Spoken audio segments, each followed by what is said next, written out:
Buenos días. Muy agradecido por haber estado otro día más aquí acompañándome. Em, en el día de hoy eh, estaremos viendo lo que sería los fundamentos de Machine Learning. Vamos a tratar de realizar el análisis del dataset que les comenté ayer, que les di la asignación, pero antes de eso quería saber si pudieron ver algo, si pudieron encontrar algunas observaciones en, en este dataset a fin de pues poder tener un feedback de parte de ustedes, si por ejemplo si hicieron análisis descriptivo, crearon algunas gráficas.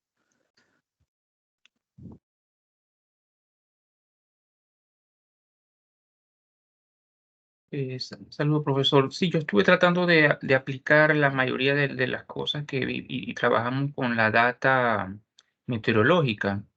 Y a la Ujú, hora de concentrarme en algún dato, me concentré en la columna de charges para ver ujú. más, basarme en esos detalles para cosas. Y bueno, generé gráficas, etcétera. Así que sí, sí, por lo menos me basé en ese código para.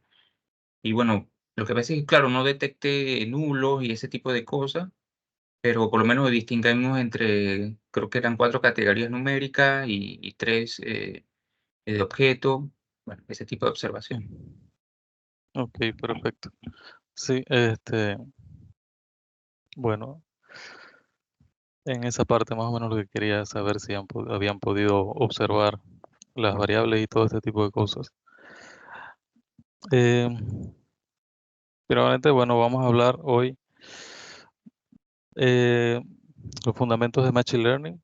Por ejemplo, qué es el aprendizaje automático o Machine Learning? Eh, los tipos que existen. Si bien es cierto, existen varios tipos de aprendizaje. Nosotros no en este curso nos vamos a enfocar en uno en específico.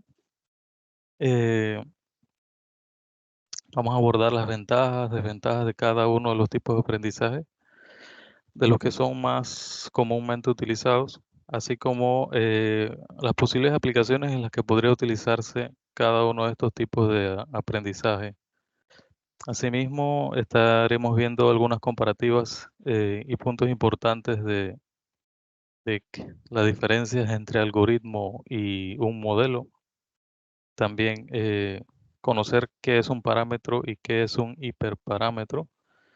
Entonces, son conceptos base de los cuales estos en el mundo de Machine Learning se comentan.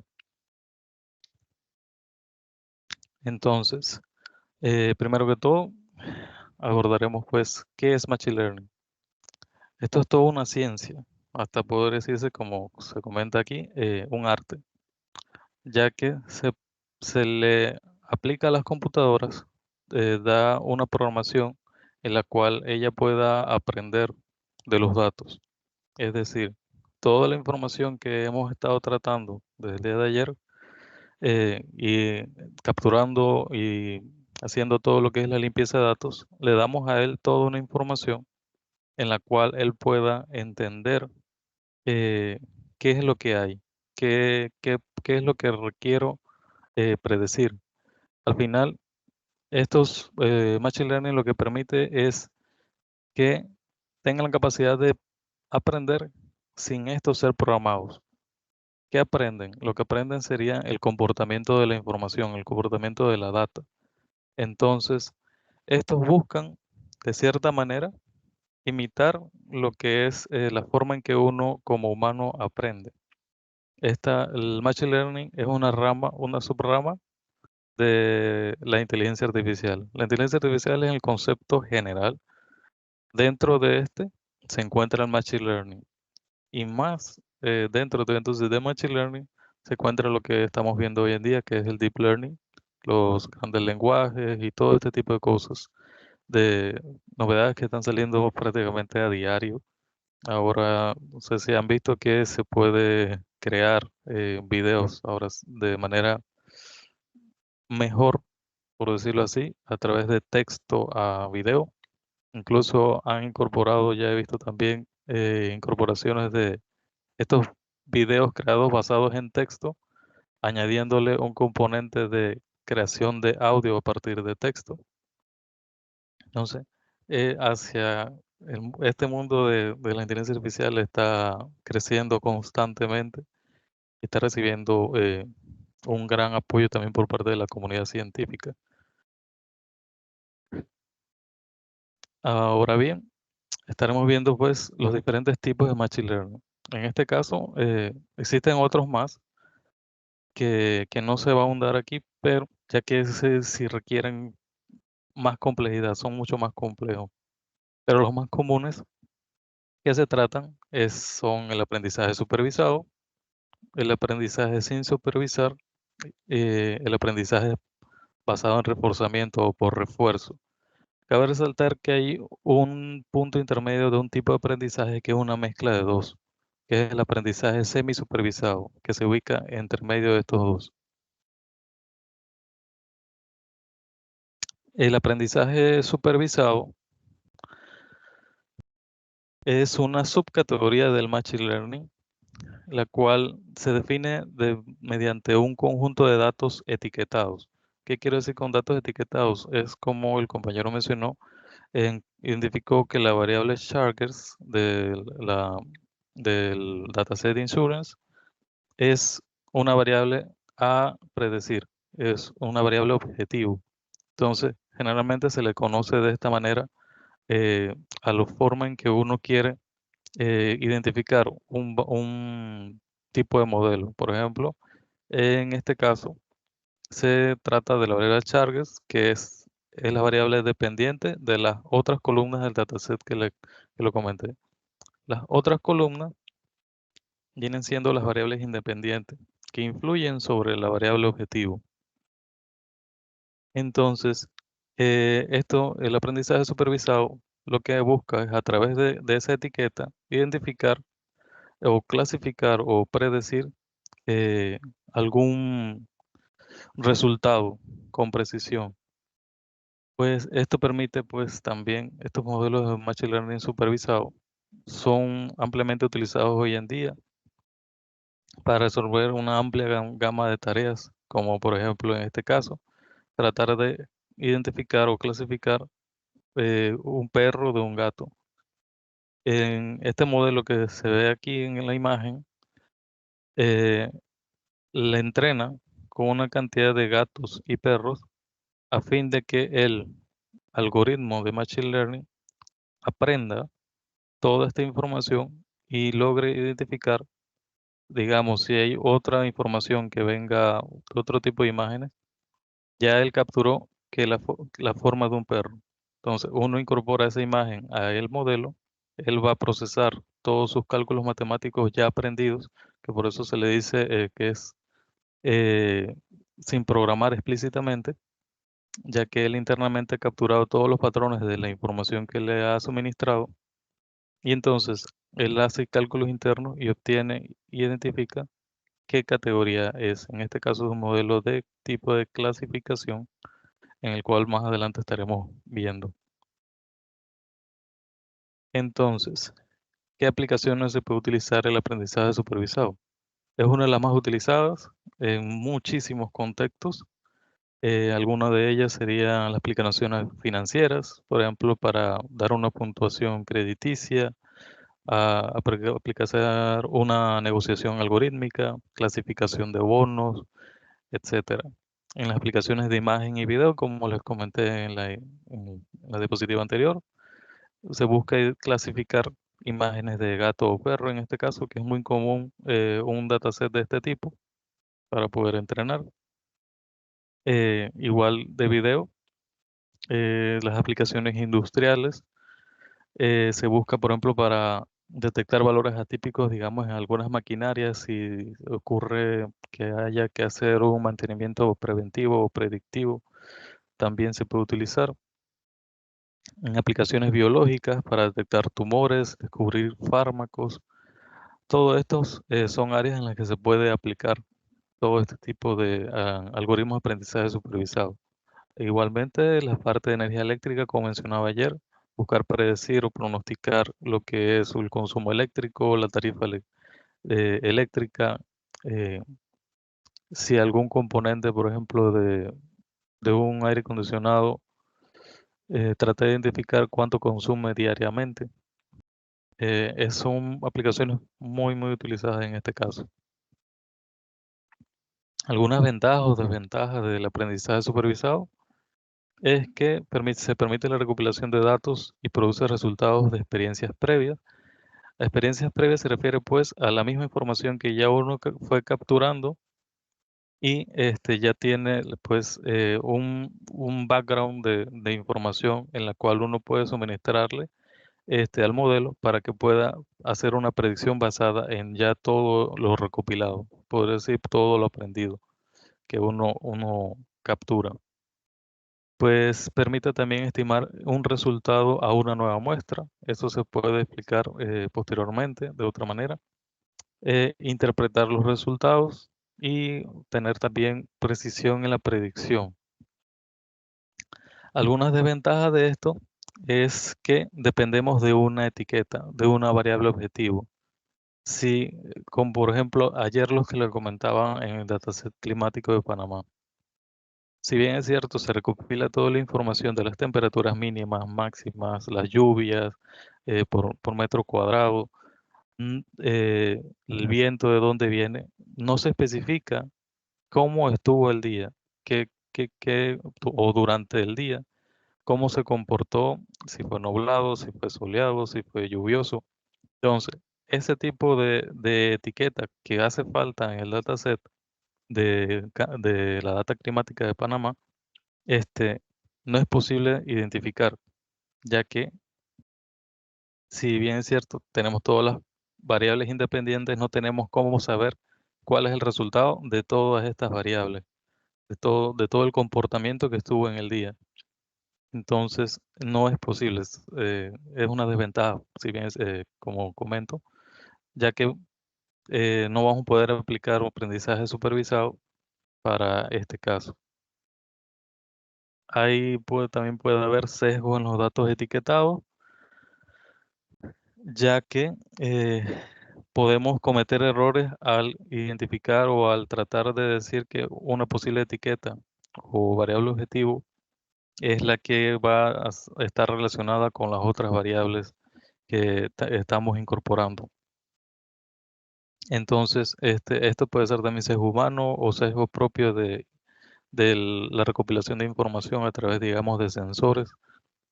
Eh, También otro punto importante o desventaja de este es que es muy desafiante hoy en día lo que es la clasificación mediante Big Data.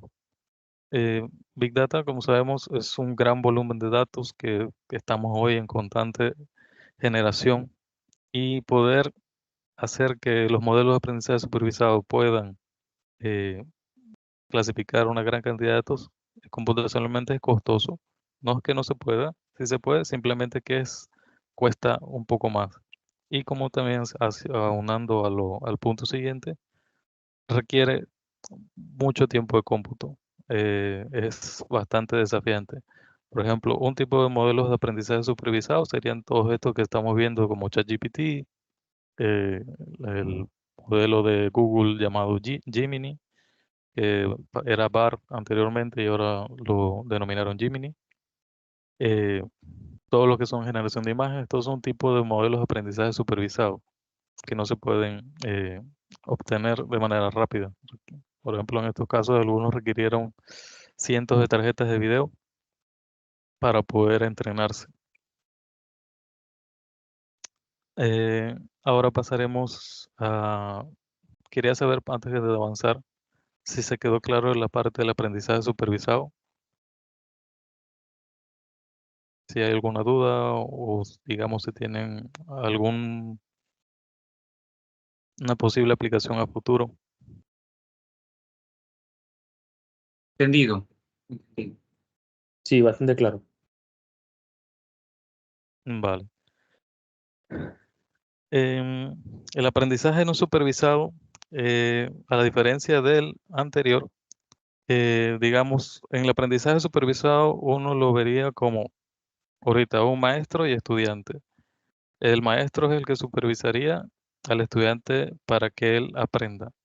Entonces, eso es lo que más o menos en un contexto o una analogía podemos decir que es un aprendizaje supervisado. El aprendizaje no supervisado, el estudiante está, como decirlo así, en el limbo, no sabe qué utilizar. Entonces, esto lo que hace es que encontramos datos en los que no hay una variable objetivo a identificar, sino que a través del aprendizaje no supervisado podemos identificar esas etiquetas. Ese tipo de aprendizaje nos permite, por ejemplo, agrupar, crear clúster de diferentes valores a fin de que poder identificar qué es lo que se desea hacer, digamos, clasificar, puede utilizarse en clasificación de imágenes también, etcétera. Entonces, el algoritmo de aprendizaje no supervisado utiliza algoritmos, valga la redundancia, para analizar y agrupar conjuntos de datos no etiquetados, como le he comentado. Estos algoritmos, pues, descubren patrones ocultos o agrupaciones de datos sin necesidad de una intervención humana. Entonces, son capaces de descubrir similitudes. Por ejemplo, en este caso, si bien es cierto, este es un pequeño dataset de ejemplo en el que igual se observan ya aquí a simple vista valores iguales. Por ejemplo, estos círculos, los triángulos, los pentágonos y los rectángulos redondeados. Entonces, estos algoritmos son capaces de entender estos datos que están sin etiquetarse o sin clasificarse o analiza, los analiza, descubre los patrones, es decir, descubre que hay similitudes entre estos. Se hace similitudes en algoritmos de aprendizaje no supervisados, serían, por ejemplo, eh, las distancias entre ellos, digamos que están agrupados eh, a una, ahí la agrupe a puntos de datos en los cuales sus distancias son muy similares. Entonces, esas técnicas lo que hacen es capturar esto y obtener entonces agrupamientos, como se observa aquí. Entonces, esto bien ya podría ser como una especie de etiqueta en lo cual se pueden utilizar para algoritmos eh, supervisados. Si recuerdan lo que hace un poco comenté, hay una mezcla existe otro tipo de machine learning en el cual es semi supervisado, que es lo que al final es una mezcla entre los aprendizajes supervisados y no supervisados. Entonces, estos algoritmos de aprendizaje no supervisados son ideales para análisis exploratorio de datos, para una estrategia de ventas cruzada, segmentar clientes, eh, reconocimiento de imágenes, etcétera. Otras aplicaciones tendría como s- las secciones de noticias, por ejemplo, identificar algún caso en el que sea una noticia política, visión artificial para tareas de percepción visual como reconocimiento de objetos, detección de anomalías. Luis, disculpa, tienes Sí, el profesor Merchan creo que tiene una pregunta. sí, dígame. Sí, buenos días, profesor. Tal vez me estoy adelantando un poco, Ujú, pero yo sí, para ciertas aplicaciones con otros colegas hemos estado trabajando un poco en temas tanto de clasificación, como, o sea, aprendizaje supervisado y no supervisado. ujú, Y, por ejemplo, yo inicialmente trabajé con temas no supervisados, este, con lo que es, por lo menos la reducción de dimensionalidad, ujú, PCA.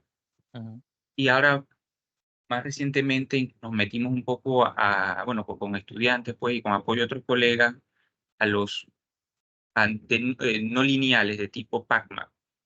Entonces, mi pregunta era si sería interesante, aunque sea, si vamos a cubrir el curso, aunque sea un ejemplo de reducción de dimensionalidad, este, con PCA o algo por el estilo. Sería sentí la pregunta como qué tipo de cosas se podían estar haciendo. Eso es algo que me interesaba ver cómo se implementaba eso en MATLAB, por lo menos el PCA, pues que es un poquito más clásico. Gracias. Ok. Vale. Sí, por lo que entendí, utiliza MATLAB. Sí, en Python también se puede utilizar el algoritmo de PSA, análisis de componentes principales. Eh, sí, sería bueno, podría evaluar algún ejemplo o tal vez utilizando el dataset que he puesto de ejemplo para analizar e identificar ese tipo de algoritmo. Déjeme ver entonces, ver si mañana podría traerle un ejemplo breve del PSA aplicado en Python. Eh, o continuando con el punto,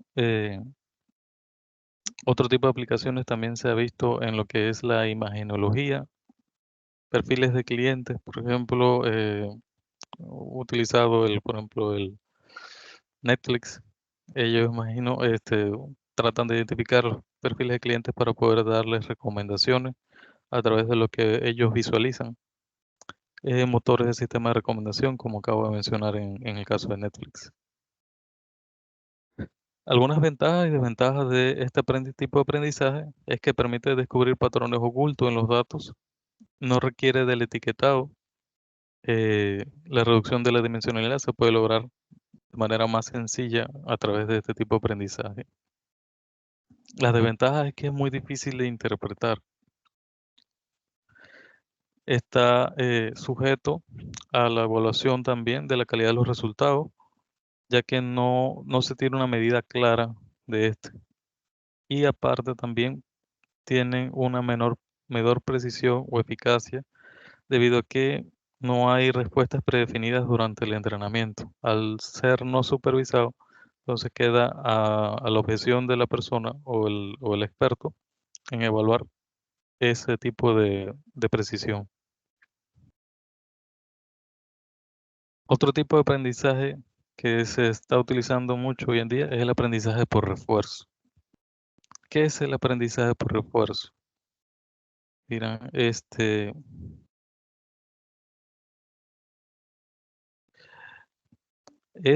digamos, con este caso en el ejemplo, es como enseñarle a una persona, digamos, el entorno en su hogar.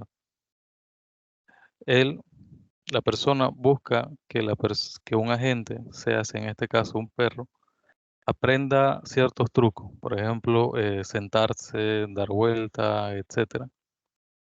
El, la persona le enseña a la gente, que es en este caso el perro, una acción. Digamos, el perro realiza la acción de detenerse. El entorno lo que va a hacer es observar ese tipo de acción y con base al estado o a la observación que hizo el entorno respecto a la gente, él va a recibir una recompensa o castigo. Entonces, ¿qué quiere decir esto? Que el algoritmo va a estar interactuando dinámicamente con el entorno para lograr un objetivo, ya sea de maximizar o minimizar un error. Es decir, por ejemplo, en este caso se busca que el perro maximice la cantidad de recompensas, o sea, pues, digamos que la recompensa podría ser que se le dé una galleta, se le dé un premio o algo. Estos algoritmos de aprendizaje por refuerzo son utilizados mucho en contextos de juegos de estrategia, robótica. Por ejemplo, a enseñarle a un robot a caminar a través de un objetos muy difíciles. ¿Qué pasa con esto? Este tipo de aprendizaje tiene ciertas desventajas, ya que este requiere mucho potencia de cómputo y muchos ciclos de entrenamiento. Es decir, el modelo va a estar constantemente de manera autónoma tratando de aprender o encontrar el camino a seguir. Eh, entonces, por ejemplo, algunas ventajas de este es que continuamente el modelo va a estar aprendiendo. Es flexible ya que se adapta al entorno en el que se está utilizando.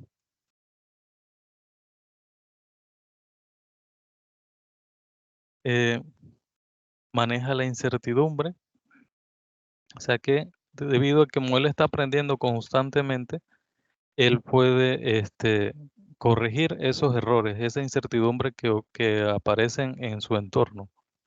Entonces, son modelos también bastante utilizados en el mundo del machine learning.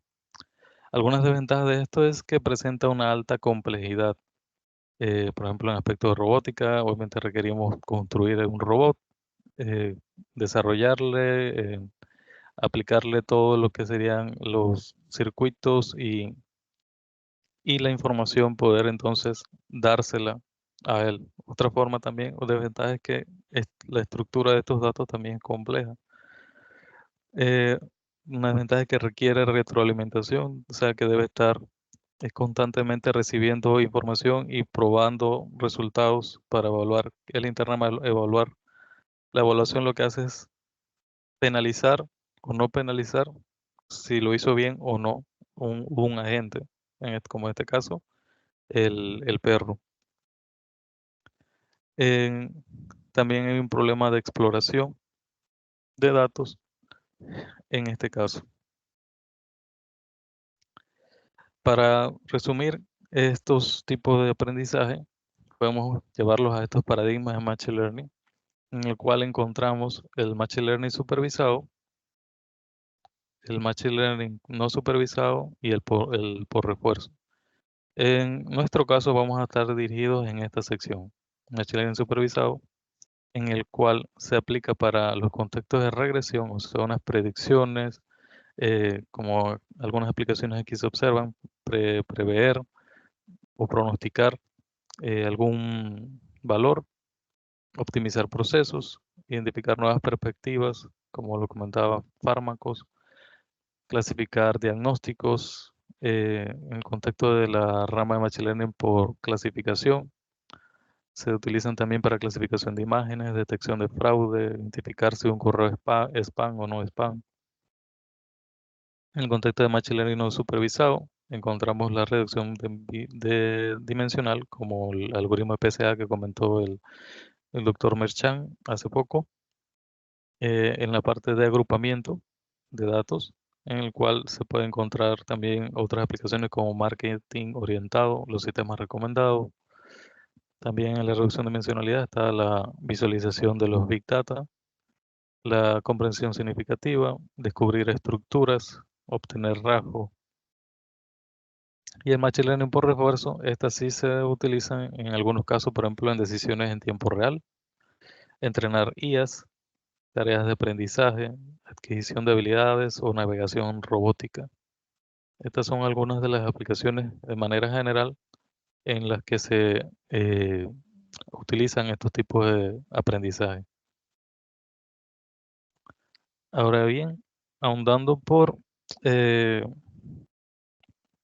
tipo de aprendizaje supervisado, ahora veremos las categorías de estos, que serían la regresión y clasificación. La regresión como tal tiene el objetivo de predecir un valor continuo. Por ejemplo, como se observa aquí en la tabla inferior, se busca en este caso definir o predecir la asperidad de este dataset, en el cual tiene otras variables como el máximo de temperatura, el mínimo de temperatura y la máxima vibración.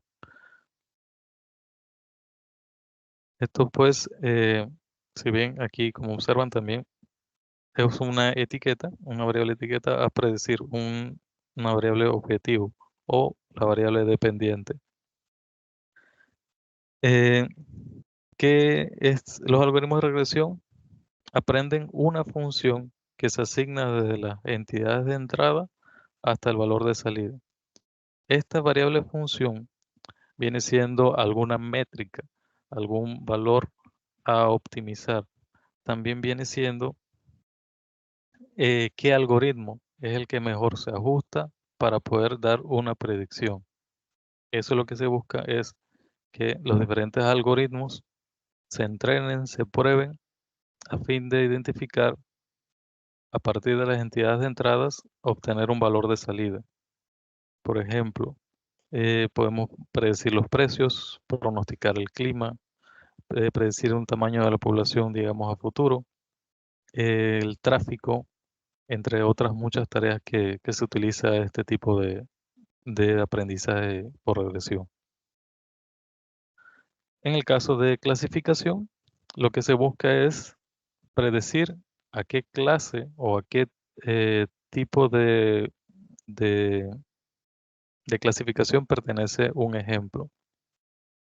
Como el ejemplo anterior, basándonos en las mismas columnas, puede existir otra columna que sea una variable objetivo en la cual identifique si está roto, en el cual, si bien es, como ven, si bien es cierto, se ven valores numéricos, generalmente uno encuentra variables binarias, que es muy típico para lo que es clasificación, como en el ejemplo que aquí muestro, que serían, por ejemplo, detectar si es un correo spam o no spam, si una persona está enferma o sana. Entonces, al igual que los algoritmos de regresión, estos buscan aprender una función que se asigna desde la entrada una distribución de probabilidad sobre la salida. Siempre hay que tener en cuenta que una clase, un problema de clasificación, al final internamente es identificar qué tan probable es que digamos, por ejemplo, el caso del primero que mostré era clasificación de perros y gatos.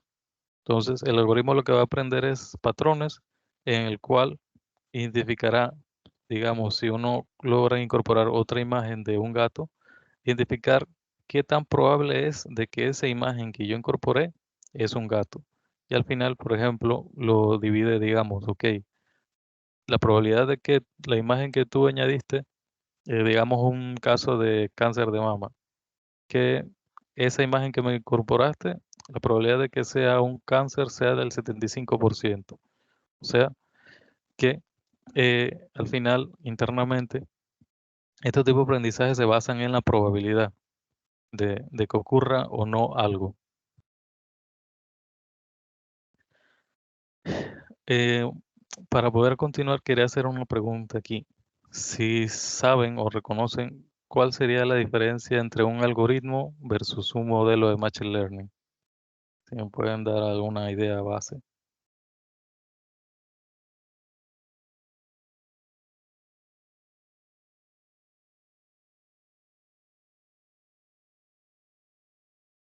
Profesor, no se me da la impresión como que el algoritmo es lo que nos permite, o sea, digamos que yo tengo una cantidad de capas o estructuras.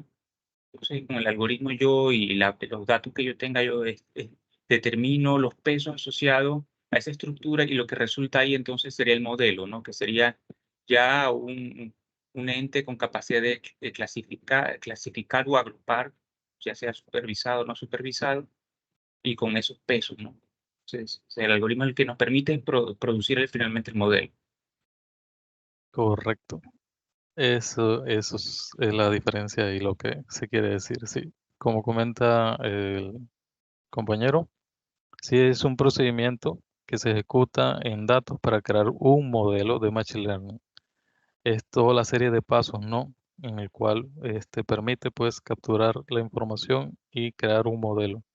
Se reconocen patrones y estos algoritmos aprenden de los datos o se ajustan al conjunto de datos. En cambio, el modelo, ya entonces el resultado, como mencionaba él, en el cual es el resultado de ese modelo que es de Machine Learning que ejecutan los datos. También representa lo que aprendió ese algoritmo y podemos al final tener como una especie de fórmula en el que un modelo de Machine Learning es igual a los datos del modelo más el algoritmo de predicción o clasificación. Entonces, esa es una diferencia que hay que tener en cuenta en este caso, porque hay veces, por ejemplo, en artículos que hacemos mención de vamos a hacer un algoritmo de tal manera o hacemos un modelo basado en. Entonces, a veces hay problemas de conceptualización en lo que es las redacciones en algunos artículos que he identificado pues durante mi experiencia. Ahora bien, ¿sabrán la diferencia entre un parámetro versus un hiperparámetro? ¿Qué quiere decir esto? o una idea de más o menos, al menos uno de los dos. Parámetro es un valor que envío, ¿no? A una función que la recibe o en este caso a un algoritmo que lo está esperando. Ujú. Em, el término hiperparámetro, o sea, yo lo he escuchado más relacionado con, o sea, me voy a arriesgar aquí a decir una palabra grande, como que afecta un poco la topología de ese modelo. Y, por ejemplo, creo que ciertos algoritmos, o sea, afecta realmente esa topología que va a permitir clasificar o agrupar. Y, por ejemplo, en el contexto de técnicas de tipo no lineal como TSNE, creo que surgen muy, lo he escuchado en artículos y cuestiones así, pero quedo así un poco con esa idea. Ujú. Vale, sí. Sí, ahí más o menos van las ideas de lo que quieren decir estos términos. Parámetros son las variables propias del modelo. Si bien es cierto, puede confundirse como que fueran las características o las variables que uno incorpora al modelo, estas no son así. Déjenme, esta lo que hace es obtenerse de forma automática al entrenar el algoritmo de Machine Learning y se utiliza para predecir predicciones sobre modelos, sobre nuevos datos. Estos, lo que quiere decir con los parámetros, es, por ejemplo, un modelo de red neuronal. Los modelos de redes neuronales están avanzados internamente en pequeños algoritmos de regresión, en el cual, digamos, em, sabemos que la regresión es la función de la pendiente, y igual a m por x más n. La m y la n son los parámetros en el cual el modelo internamente va aprendiendo y él va ajustando. Por eso dice que son sus propias variables. Entonces, él internamente lo que va a hacer es, la pendiente al final se puede traducir como, eh, en redes neuronales, como el peso multiplicado por x. X viene siendo, digamos, mi variable de mi dataset, más un sesgo. El sesgo viene siendo una variable, digamos, b. Entonces, esas variables W, que viene siendo siempre pesos en inglés, y B de sesgo o bias, son las variables propias que el modelo va a estar ajustando internamente para poder construir o desarrollar su aprendizaje. Entonces, esto es lo que quiere decir con lo que es parámetro. Yo también al principio confundía con los parámetros, que eran mis variables que yo incorporaba al modelo. Déjenme ver si les puedo también mostrar a través de una imagen que yo encontré. Déjenme un momentito nada más. Déjenme para poder explicarles mejor esto. A ver,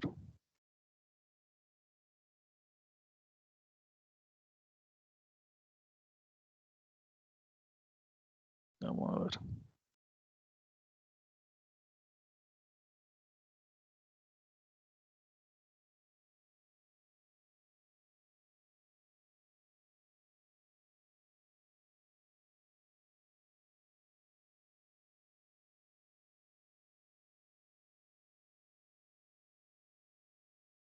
Eh,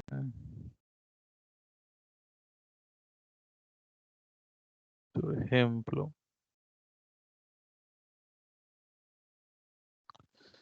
déjenme mostrarles.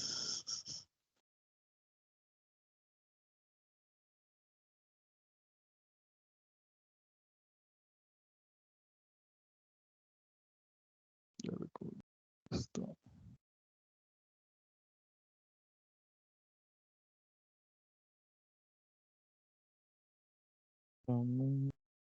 Ya lo comparto. Uso receso. Voy a dejar de compartir un momentito y ya les comparto.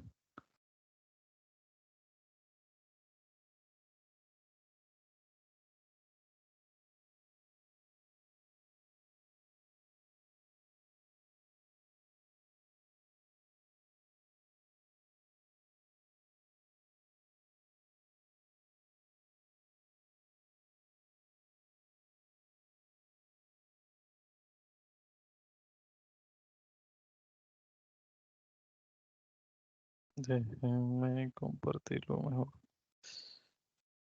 Prueba.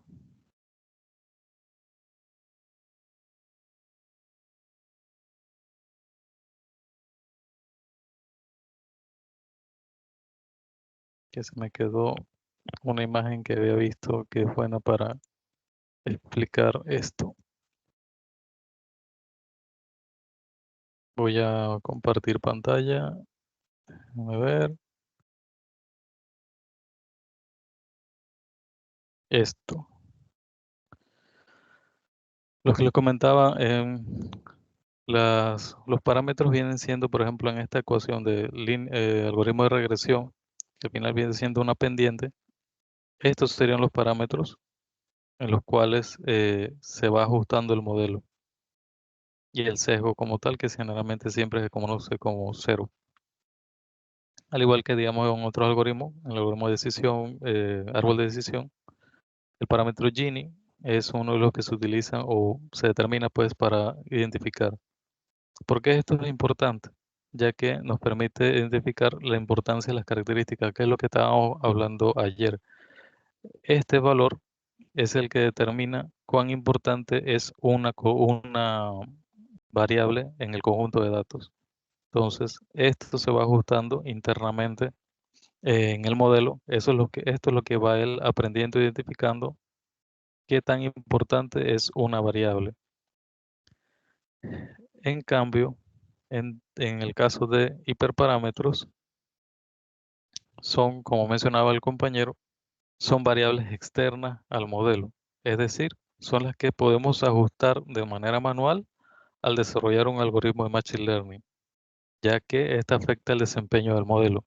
Por ejemplo, algunos tipos de parámetros pueden ser el número de iteraciones en que el modelo va a estar aprendiendo, la cantidad de neuronas, la cantidad de capas de una red neuronal, el número de hojas, el número de profundidad en el que uno quiera construir un árbol de decisión, como se observa en la imagen anterior.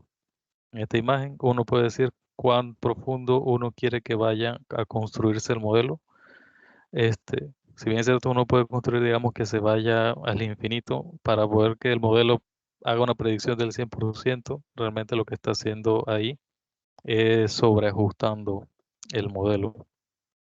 Así que por eso son parámetros, por decirlo así, en el cual se ajustan de manera manual a fin de que afectar, poder predecir o clasificar algo. Yo me lo imagino como ciertas, digamos, una perilla de anteriores, las televisiones antiguas en el cual uno cambiaba de canal. Entonces uno va ajustando a dónde quiere apuntar el modelo, qué tan bueno quiere uno que sea. No sé si se quedó un poco más claro esta sección de los parámetros e hiperparámetros.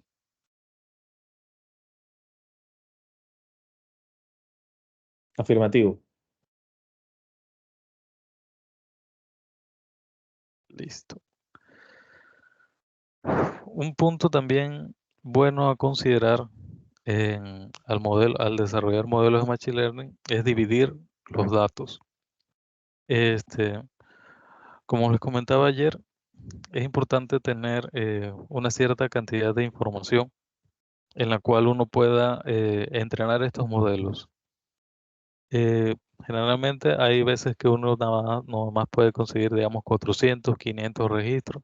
Entonces, uno debe encontrar la manera en la cual poder tratar con esa poca información, dividir los datos. ¿Qué quiero con dividir los datos? Esto generalmente uno extrae parte de la información para que entrenar el algoritmo de Machine Learning y otra parte se guarda o se almacena como datos de prueba. Estos datos de prueba generalmente se le conoce como datos no vistos por el modelo. ¿Qué quiere decir? Que con estos podemos evaluar el rendimiento del modelo en estos datos para poder como confirmar que el entrenamiento es tan bueno en la parte, valga la redundancia, al momento de entrenar, pues estos datos como él no los ha obtenido, uno los incorpore y él calcula internamente con base a lo ya aprendido qué tan bueno es su predicción. Entonces, esto permite identificar si el modelo está sobreajustado a los datos de entrenamiento. Con sobreajuste o overfitting, conocido en el contexto inglés. Y también pues se puede utilizar para ajustar los hiperparámetros del modelo. Entonces, es toda una gama de conceptos en la cual uno se basa para poder tener como una idea por dónde ir al momento de desarrollar modelos de Machine Learning. Esto, por ahora, hasta este punto, quería abordar en el contexto de fundamentos de Machine Learning. Hay mucha más teoría detrás, por ejemplo, cuándo utilizar los modelos o por qué utilizar, digamos, técnicas como parada temprana de un modelo, pero son conceptos que ya van un poco más allá a lo que sería esta sección de introductoria al Machine Learning. Entonces quería saber si tienen alguna duda ahorita para entonces proceder a ver la data que estuvimos viendo ayer. Estuvimos... Sí, Disculpa, Luis. En el chat tienes algunas respuestas. Se me había pasado decirte que el profesor Cornejo comentó lo que había tratado de realizar, bueno, la información que enviaste ayer. Y de Manuel Martínez también escribí algo en el chat. Voy a leerlos.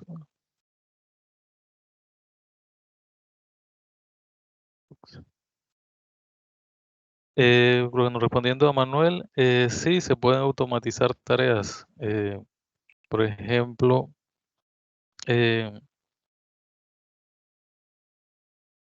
buscar, por ejemplo, imagínate una persona, vamos a crear un modelo en el cual, como has recibido pacientes que están en nefrología, que están recibiendo hemodiálisis. Tú puedes poder capturar, o sea, si el hospital o algún organismo se dedica a recopilar la información, por ejemplo, identificar variables como la presión arterial, la tensión, la presión sanguínea, la edad, el peso, si padece diabetes, un sinnúmero de parámetros de salud, y que al final puede identificar, ok, la probabilidad de que una persona al recibir una hemodiálisis durante las horas de hemodiálisis, se puede identificar, digamos, en las 5 horas, en qué hora la persona padeció una hipotensión. La hipotensión es la caída de la presión del paciente, que ocurre mucho en este caso de nefrología. ¿Qué ocurre? Que uno puede entrenar con mucha información todo esto y que uno, como paciente, digamos que recibas un nuevo paciente, entrenaste todo el modelo y puedes identificar ya con una cierta certeza si la persona cuando va a iniciar su sesión de hemodiálisis va a padecer una hipotensión durante las horas de esa sesión de hemodiálisis. Entonces, ya tienes un modelo que ha aprendido una gama de características y patrones de esa información. Entonces, viene otro paciente, digamos, y la enfermera lo recibe. Ella lo que utilizaría sería una herramienta tecnológica en el cual ya tenga el algoritmo o esté conectado a un servidor en la nube, en el cual ya tenga ese algoritmo aprendido. La persona o la enfermera va a incorporar la información del paciente y va a recibir esa información al modelo.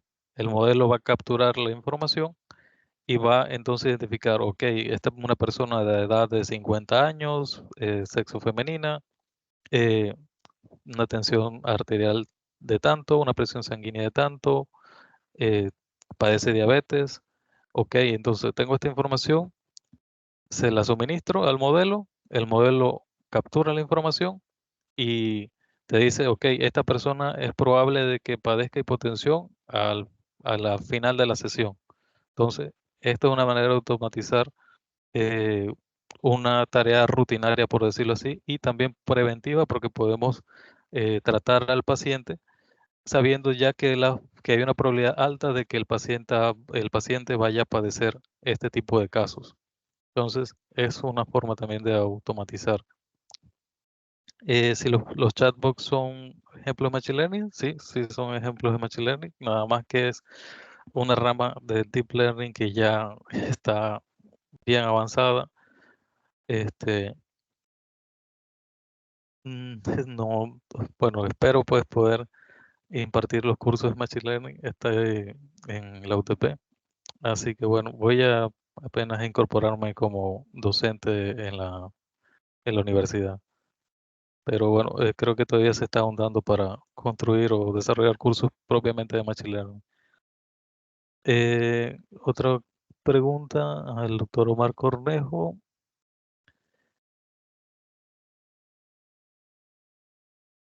Vale, sí. Con el aspecto del análisis cualitativo de los datos, este, ese punto lo estaremos viendo hoy, ya que sí, no lo estuve, no se había explicado en ese momento. Entonces, hoy yo voy a tratar la data, cosa de que puedan tener como el análisis de esta información, cosa de que en las posteriores clases puedan ver los tipos de aprendizaje de Machine Learning supervisado, específicamente de regresión. También trataremos de ver pues la desclasificación, pero igual vamos a ver si hay el tiempo. No sé si les parece un pequeño receso de unos 10 minutos y entonces pasamos a ver el código. Perfecto. Gracias.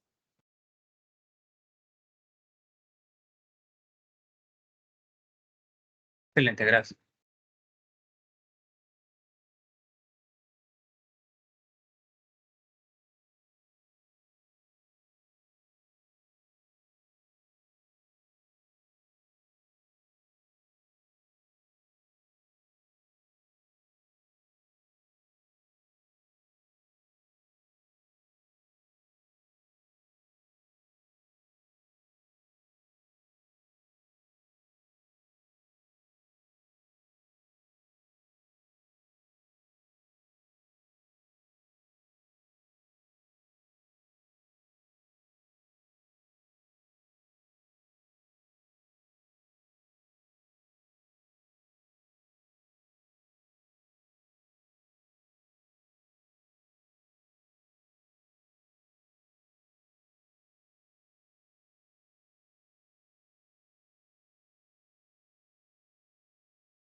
Buenos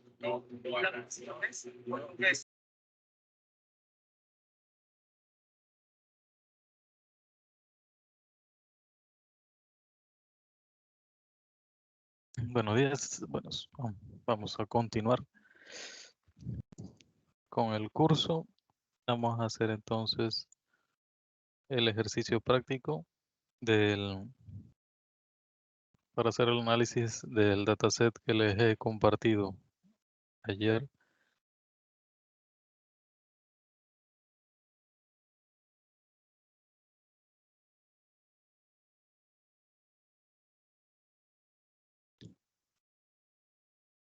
Déjame ver si así se ve un poco mejor. No sé, voy a colocar el nombre del archivo, día 3, curso. Y vamos a, no sé, primero de todo, ¿se me escucha bien? Sí se escucha. Sí, perfecto. Bueno, vamos a ver lo que sería el dataset impartido el día de ayer.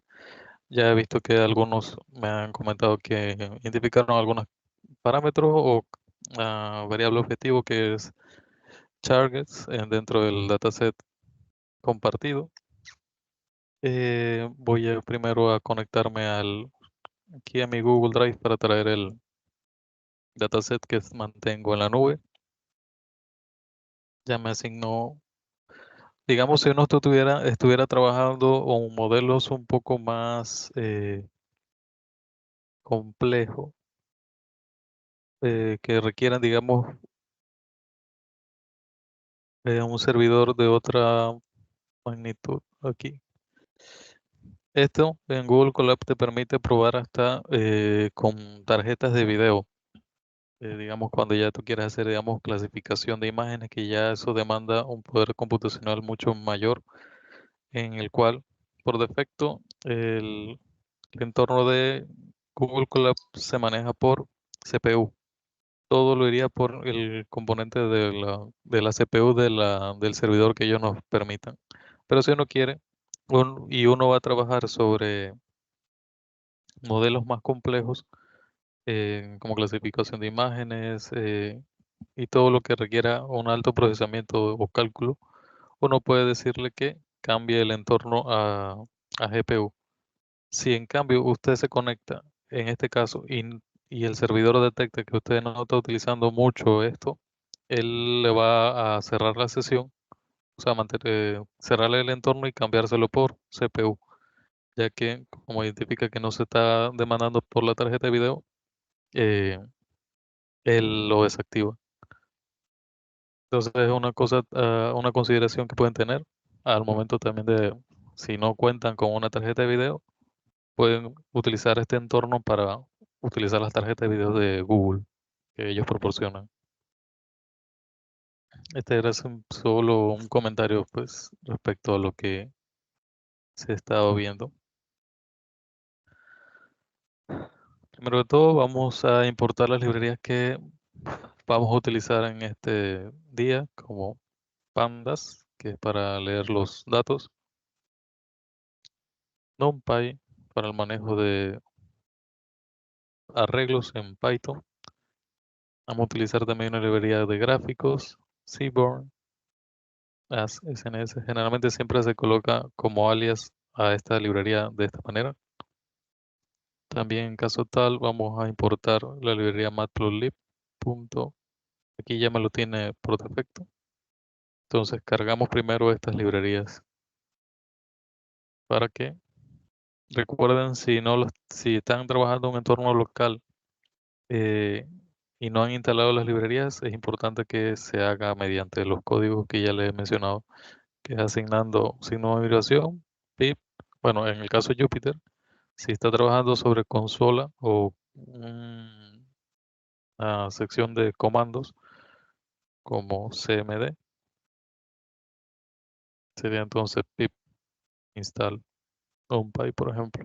Yo en esta computadora no tengo Python instalado, así que él no me va a funcionar. Pero acá sí.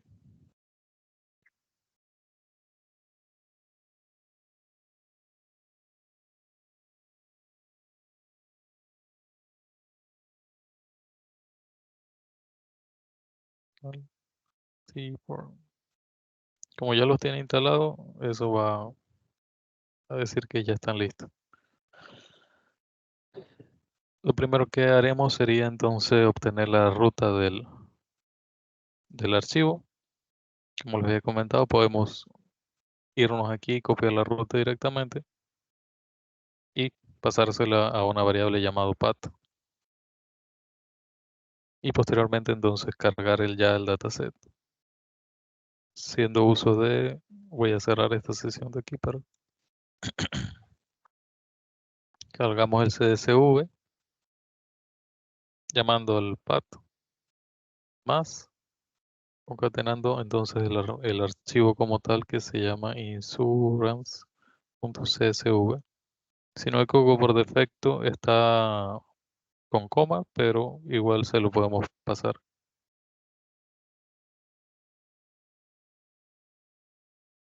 Una vez cargado, ya podemos entonces analizar cómo se ve esta data. Si ven, aquí está. Lo bueno también de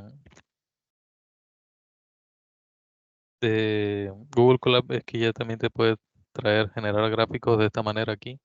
Gráficos de distribución y ver una tabla interactiva del dataset, pero en este caso no lo vamos a aplicar. Es simplemente como información para que sepan que Google Colab te ofrece este tipo de herramientas.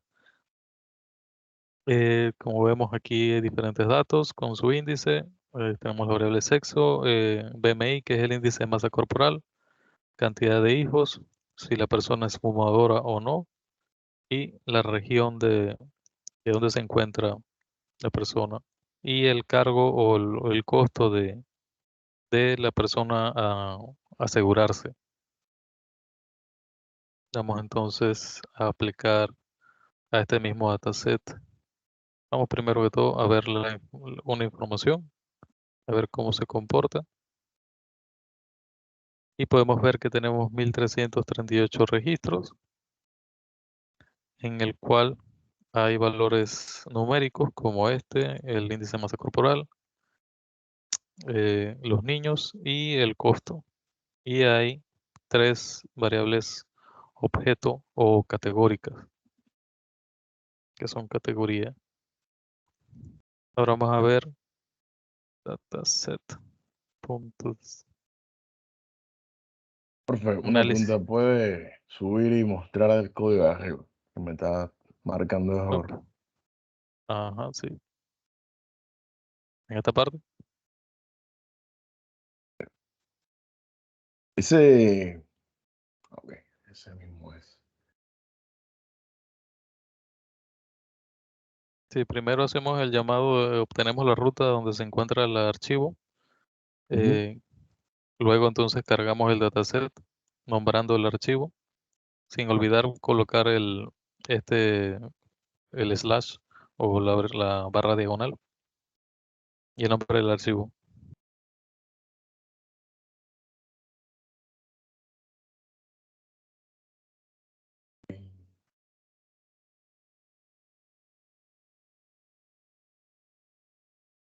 Ok, entonces luego apliqué una visualización rápida de los datos, los primeros datos. Luego apliqué para ver la información de los datos, qué variables son, qué tipo de variables son, cuántas tengo, cuántos registros tengo. Y ahora lo último, he estado viendo entonces un análisis descriptivo solo de las variables numéricas que se encuentran aquí. Un punto importante o observaciones que podemos destacar de este análisis visual y numérico que tenemos aquí es que tenemos un rango de edades que va desde los 18 años hasta los 64. Entonces podemos aquí escribir un elemento, unas observaciones del análisis que podemos ya tener a través de esto, que sería la edad de los registros. Van desde los 18 años hasta los 64 años. Profe, disculpe Otro, que lo interrumpa de nuevo. Se me está marcando error a la hora de leer el archivo. ¿está colocando esta ruta que yo mía aquí o está copiando la suya del Ah, Google Drive? estoy copiando la mía. Ajá. ¿Quiere que le comparta pantalla? Sí, dele para ver. Gracias.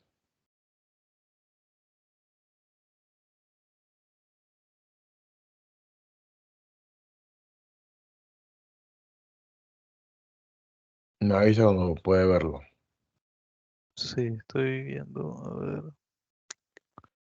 Puede bajar al final del error a ver qué dice a lo último. Dice que no hay un directorio. Dice. Está llamando 2 veces las rutas. Vaya arriba, donde está la línea de código. Si ve, ya Aquí. arriba está llamando, ya está llamando el archivo ahí. Entonces lo que puede hacer es cambiar la variable path por file al principio, porque ya está llamando el archivo como tal. En file y reemplaza path dentro del CSV y le quita lo que aparece el más insurance.csv, lo quita. Ya eso se iría, entonces ya tiene ahí el archivo cargado. Ya ahora sí. Gracias, profe. Voy entonces a compartir nuevamente. Bueno, quedamos que viendo un análisis breve de los datos, observamos pues que por ejemplo el índice de masa corporal va desde 15 hasta 53. Si lo buscamos el índice de masa corporal, ¿cómo se dice? Calcular índice de masa corporal, hay una fórmula, hay un rango en el cual esto se divide, aquí está. Si van de menos 18.5 es un peso inferior a lo normal o peso insuficiente. Si va de 18.5 a 24.9 es un peso normal. Un sobrepeso sería en este rango y más de 30 ya está en obesidad. Entonces, trayendo a colación esa información de los índices de masa corporal, observamos que hay valores entre 15 y 53. Pero si nos fijamos en la mediana de la información, podemos identificar que tiene un valor de 30.4. Y si lo evaluamos con esta información, nos dice que al menos el 50% de la población padece de sobrepeso u obesidad. Esto después, posteriormente, se puede evaluar con los diagramas de caja. Se permite observar este patrón. Entonces, podemos identificar estas observaciones y plasmarlo en este notebook. Esa es la ventaja que podemos tener con con Jupyter, es que podemos ir creando anotaciones de lo que vamos analizando. Entonces, vemos que tiene una mediana de 30.4, lo que indica entonces, lo que indica que al menos el 50% de la población en este dato está en sobrepeso y, o obesidad. ¿Y cómo nos basamos en eso? En esta ecuación. Entonces podemos colocar todos estos puntos al momento de crear unas observaciones y análisis aquí mediante métricas estadísticas, cómo se comporta la data. Otro punto importante es que en el dataset tenemos personas en el cual no tienen hijos y un máximo de 5 hijos. Entonces también lo podemos colocar que la cantidad de hijos va desde 0 hasta 5 hijos por persona. Y con respecto a la variable cargos, podemos identificar que hay un mínimo también entre 1120 redondeado en costo hasta un máximo de 63.000 o más de 60.000. En cambio, si observamos la mediana se ubica en 9.000, poco más de 9.000 dólares. ¿Esto qué quiere decir? Que la data se encuentra un poco cegada a la izquierda. Esto también se va a observar en un diagrama de caja de mejor manera. Pero ¿cómo intuyo esto? Debido a que hay valores muy extremos. Hay valores, si ven, del 75% o el cuartil 3, ya hay valores bastante elevados. Entonces, esto implica que hay una mayor concentración de personas que tienen cargos más bajos, o sea, que tienen un costo de asegurar, de contratar un seguro más bajo en comparación con otros que tienen cargos más altos. Entonces, al evaluar esto podemos colocar entonces que los cargos van desde poco más de $1.000 hasta más de $60.000. En cambio, la mediana se observa que está entre $9.300. Esto indica que se presenta un sesgo a la izquierda. Podemos poner aquí, comprobar por gráfico de caja. Entonces, esto también, esta variable implica que existe una mayor concentración de individuos con cargos o con costos, vamos a decirlo así, más bajos que otros. Vamos a dejarlo así en contexto general. Aquí me falla un poco lo que es la nomenclatura de números en Google Colab. Posteriormente lo voy a corregir en... Esta forma de escribir aquí se llama Markdown. Yo ahora les voy a estar compartiendo también el enlace de, de cómo escribir este tipo de textos aquí en el Google Colab o en cualquier entorno de Jupyter. Ahora, basados en esta información, podemos crear gráficos de caja para evaluar este comportamiento o estas primeras observaciones que tenemos. Sin embargo, hay un punto importante que me gustaría evaluar aquí, y es poder evaluar qué tantas personas mayores hay, adultos o adultos jóvenes. Calcular también, ya que tenemos esta fórmula o este índice de masa corporal, poder agruparlos por estas categorías, ¿sí? Entonces, para esto, Python te permite crear pequeñas funciones en las cuales tú puedas hacer uso de lógica para construir nuevas características. Con esto vamos a incrementar o darle un poco más de contexto al dataset creado y poder realizar como un análisis más profundo de la información.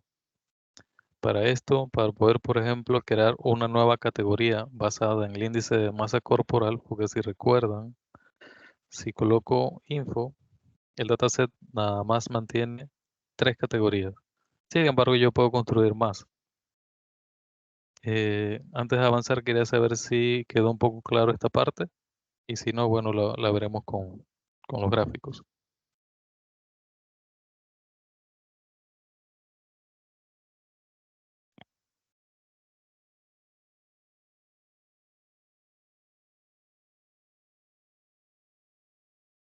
Bueno, vamos a proceder a crear unas nuevas categorías basadas en las columnas datos numéricos, en la cual vamos a crear una función. Para crear una función en Python utilizamos la función def,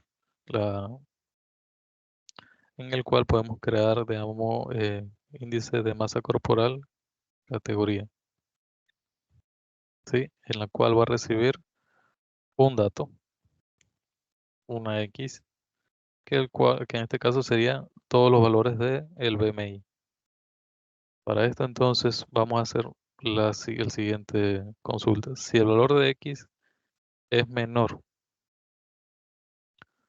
a 18.5, como menciona acá, entonces vamos a crearle un return, decirle que esto es un peso insuficiente.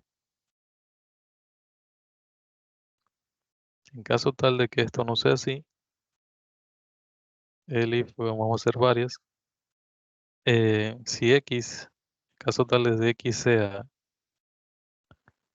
mayor o igual a 18.5 o menor o igual a 24.9, es un peso normal. Entonces, pasando esta lógica acá, sería igual a esto. 5 y X menor o igual a 24.9. Y le decimos que esto es un peso normal. Falta todavía otro más, que sería para el rango entre 25 y 29.9. Entonces, en este sentido, vamos a decirle que si el valor de X es igual o mayor que 25 y es menor o igual a 29.9, le decimos que está en sobrepeso. Y si no, ya la última evaluación, entonces que retorne que está en obesidad. ¿Sí? Esto también podemos asignarlo mejor tipo de peso.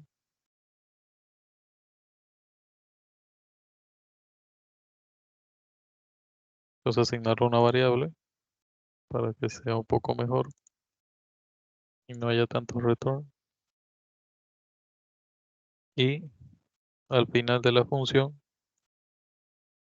hacer un return de tipo peso. Y de esta manera, cuando él encuentra que sea válida esta función, entonces esta variable recibe esta característica y se la asigna a la nueva columna. Vamos a trabajarla y construir. Vamos a ejecutarla. Cuando se ejecuta, me faltó los 2 puntos aquí. Ya, si ven, no ha ocurrido nada porque lo que hizo fue cargar esta función. Ahora vamos a crear una nueva columna al dataset, indicando como tipo peso.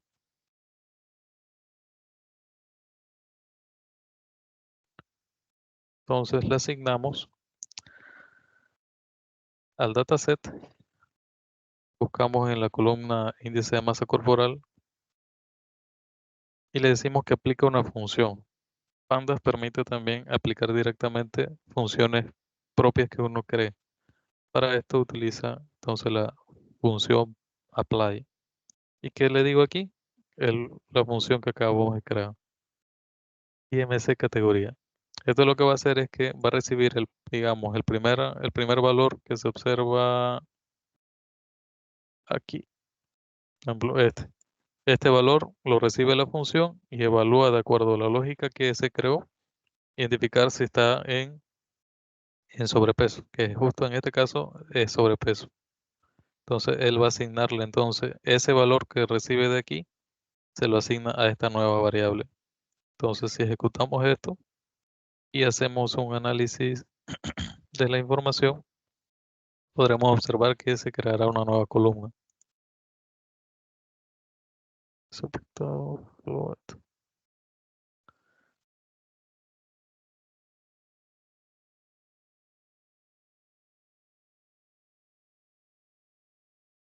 Septaflotantes. Porque aquí sí está. Cerqué para ver. Ah, se me olvidó que en Python no es con la i esta, sino es con esta función. Entonces, si ven aquí, la variable tipo peso se ha creado como un nuevo objeto, en la cual si podemos evaluar una dataset.describe o .head para saber cómo está. Se supone que el primer registro debe ser sobrepeso, en efecto. Si ven, este valor ahora pasó a ser también una variable categórica. Ahora vamos a crear también una nueva categoría basada Profe, en ¿puede subir un poco? Por favor. sí. Ahí.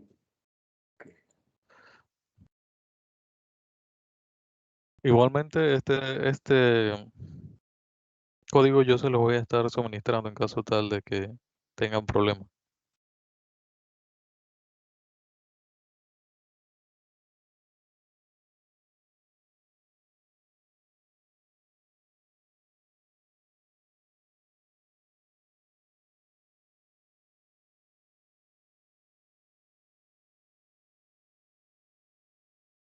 Me comenta para ya entonces seguir avanzando.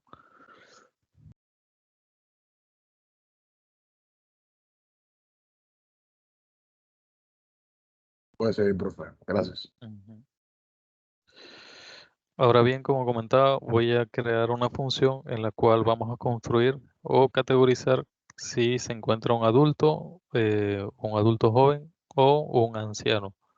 Entonces, para esto vamos a crear una función que se llame edad categoría, en la cual también vamos a recibir una variable x, que viene siendo la columna de la edad. Para esto, vamos a decir que es un adulto joven si es una persona que se encuentra menor a 35, menor o igual a 35 años. Entonces, vamos a decir, vamos a ponerle un nombre como edad persona, tipo persona, vamos a ponerle tipo persona, en la cual va a recibir igual una categoría que vamos a ponerle adulto joven.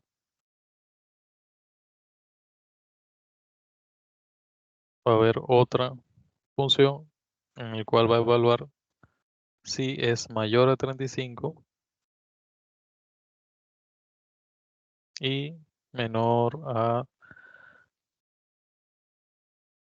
a 55. Menor o igual a 55. Y esto podemos considerarlo como un adulto. Y en el